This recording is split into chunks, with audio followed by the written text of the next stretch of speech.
네, 안녕하세요. 그린비 가족 여러분. 오늘 수요일 아침, 오늘도 이렇게 매일 한 말씀으로 또 오늘 하루를 시작하는 모든 분들에게 우리 눈에는 보이지 않지만 나를 창조하시고 또 나를 사랑하시고 나를 인도하시는 그 하나님과 함께 마음을 나누고 또 인격적인 그런 교제가 이루어질 수 있는 그런 날이 되시기를 간절히 기원합니다. 오늘은 저희 신명기 4장 우리 10절에서 19절 말씀으로 함께 이 아침 시작하도록 하겠습니다. 신명기 4장 10절에서 19절 말씀. 내가 호렙산에서 내 하나님 여호와 앞에 섰던 날에 여호와께서 내게 이르시기를 나에게 백성을 모으라. 내가 그들에게 내 말을 들려주어 그들이 세상에 사는 날 동안 나를 경외함을 배우게 하며 그 자녀들에게 가르치게 하리라 하시매 너희가 가까이 나와서 산 아래에 서니 그 산에 불이 붙어 불길이 충천하고 어둠과 구름과 흑암이 덮었는데 여호와께서 불길 중에서 너희에게 말씀하시되 음성뿐이므로 너희가 그 말소리만 듣고 형상은 보지 못하였느니라.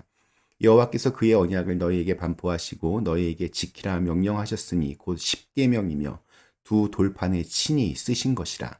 그때에 여호와께서 내게 명령하사 너희에게 규례와 법도를 교훈하게 하셨나니 이는 너희가 거기로 건너가 받을 땅에서 행하게 하려 하심이니라. 여호와께서 호렙산 불길 중에서 너희에게 말씀하시던 날에 너희가 어떤 형상도 보지 못하였은즉 너희는 깊이 삼가라. 그리하여 스스로 부패하여 자기를 위해 어떤 형상대로든지 우상을 새겨 만들지 말라.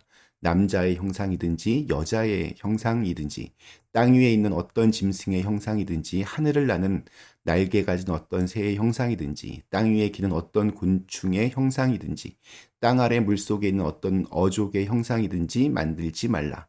또 그리하여 네가 하늘을 향하여 눈을 들어 해와 달과 별들 하늘 위의 모든 천체 곧 너희의 하나님 여호와께서 천하 만민을 위하여 배정하신 것을 보고 미혹하여 그것에 경배하며 섬기지 말라.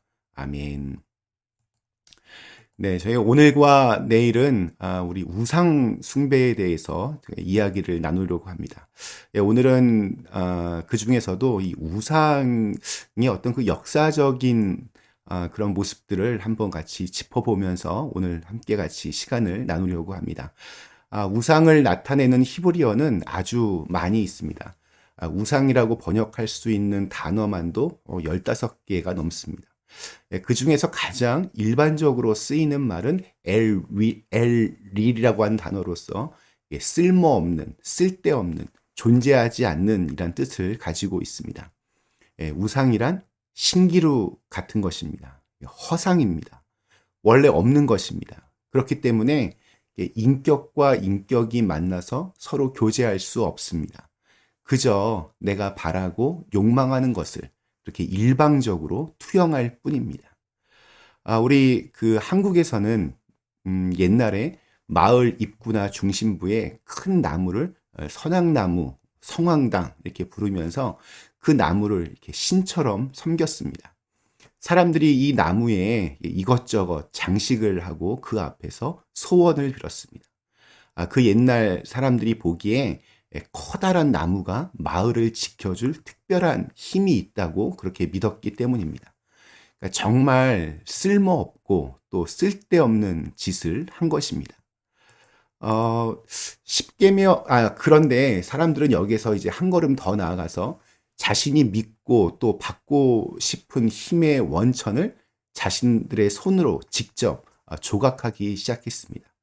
우리 한국에서 천하대장군, 지하여장군, 이런 장승들을 만들어서 마을을 지켜주는 수호신이라고 그렇게 불렀습니다. 우리 구약 성경도 이와 비슷한 이야기들이 등장합니다. 우리 십계명에 나오는 우상이라고 하는 단어는 히브리어로 페셀이라고 하는데 파살이라고 하는 동사에서 나온 것입니다. 파살은 나무나 돌을 깎아서 만든 행동을 말합니다. 그러니까 이 페셀은 나무나 돌을 깎아서 다듬어서 그렇게 만든 우상입니다. 십계명을 받기 위해서 모세가 시내산으로 그렇게 올라간 뒤에 모세를 기다리지 못하고 이스라엘 백성들은 산 밑에서 금송아지를 만들었다가 하나님의 진노를 샀습니다. 사람들은 눈에 이렇게 뭔가 보여야, 손에 뭔가가 좀 잡혀야 그것이 진짜라고 믿습니다. 오늘 12절 말씀에 하나님에 대해서 이렇게 묘사합니다. 여호와께서 불길 중에서 너희에게 말씀하시되 음성뿐이므로 너희가 그 말소리만 듣고 형상은 보지 못하였느니라. 15절에도 비슷한 표현이 나옵니다. 여호와께서 호렙산 불길 중에서 너희에게 말씀하시던 날에 너희가 어떤 형상도 보지 못하였은즉 너희는 깊이 삼가라. 그래서 우리 기독교를 말씀의 종교라고 그렇게 부릅니다. 그러나 이스라엘 백성들은 그것만으로는 부족했습니다. 아무리 믿을 수 없는 수많은 기적을 경험하면서 신의 산까지 왔지만 그것만으로는 부족했습니다. 그래서 하나님의 형상을 상상하면서 우리를 구원하신 분은 힘이 세시다, 이런 상상으로 금송아지를 만들었습니다. 그들에게 금이 있어봐야 얼마나 있었겠습니까? 그러나 그들은 그 금송아지를 만들기 위해서 아낌없이 자신들이 가지고 있던 금들을 탈탈 털어서 바쳤습니다. 완성된 그 금송아지 앞에서 감격하며 엎드려 절하며 기뻐 춤을 추었습니다. 우리 그 가나안 땅에는 농경과 폭풍의 신으로 아주 유명하죠. 바알을, 또 다산의 신으로 아세라를 믿으면서 집집마다 그들의 목상을 새겨서 그렇게 모셔놨습니다. 또한 이제 우리 헬라 시대로 넘어오면 사람들은 번개가 칠 때 가장 두려웠습니다.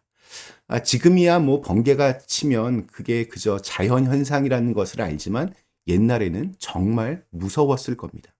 그래서 신들 중에 최고의 신을 번개의 신 제우스라고 그렇게 여겼습니다. 우리 신약 성경에서 사도행전을 이렇게 읽다 보면 그 에베소에서 바울이 큰 봉변을 당하는 이야기가 나옵니다. 에베소는 그 다산의 여신 아데미라고 하는 여신을 섬겼는데, 지금 이렇게 사진에서 보는 것과 같이 그 여성의 유방이 24개 달려 있는데, 아데미가 이렇게 자식들을 많이 낳을 수 있도록 그렇게 도와준다, 이렇게 믿었습니다. 과거에는 자녀들의 수가 곧 그 가정의 힘으로 연결되었기 때문에 아데미 여신은 인기가 굉장히 많았습니다. 이러한 신들을 헬라어로 에이돌론이라고 이렇게 불렀는데, 이것이 라틴어 이돌라라고 되었고, 이것이 영어로 되어서 이제 아이돌이 되었습니다. 지금 젊은 우리 잘생긴 연예인들 보고 아이돌이라고 부르는데 그 말이 바로 여기서 유래가 되었습니다. 그러니까 열광적으로 좋아하는 대상을 이렇게 아이돌이라고 부르는데, 참고로 영어에서는 사실 잘 쓰지 않는 표현입니다. 그러니까 한국식 영어입니다. 아무튼 하나님보다 더 좋아하고 하나님보다 더 숭배하면 그것이 우상이 됩니다. 하나님께서 이 우상이라고 하는 문제를 매우 아주 엄중히 그렇게 다루고 계신 이유는 그 문제가 우리와 하나님 사이에 아주 근간을 흔드는 근본적인 문제이기 때문입니다. 오늘 간략하게 대표적인 우상들의 역사들을 한번 아주 간단하게 살펴보았는데, 사실 지금은 그런 우상들을 찾아보기가 힘듭니다.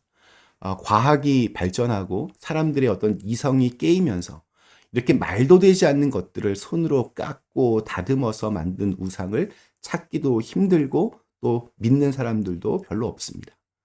자, 그러나 정말 그럴까?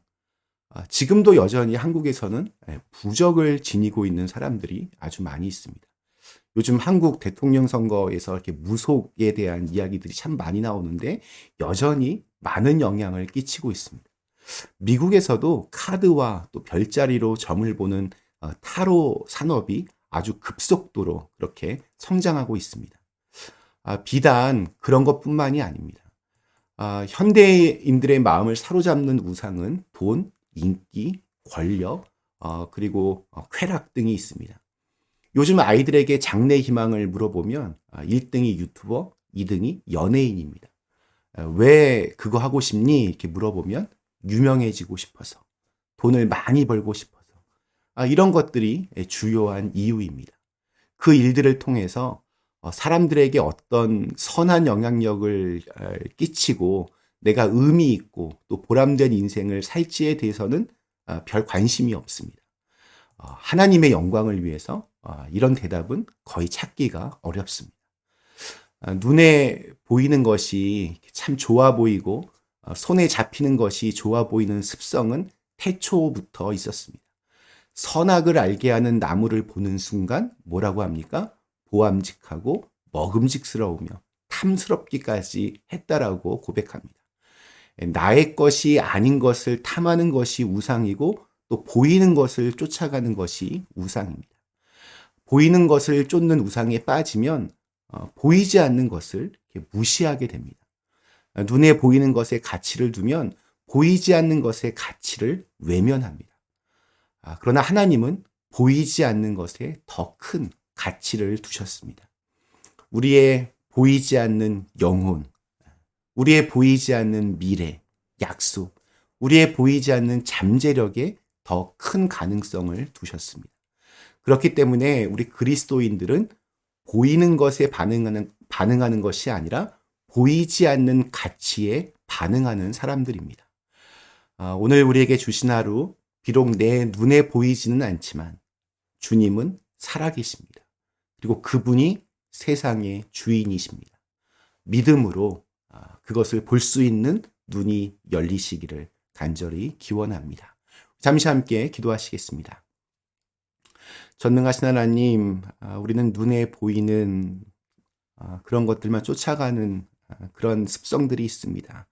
비록 하나님 눈에 보이지 않지만 오늘도 나와 함께 하시고 또 내 마음과 마음이 하나님의 마음과 서로 이렇게 교제하고 또 나누어지는 그런 축복이 오늘 있게 하여 주시옵소서.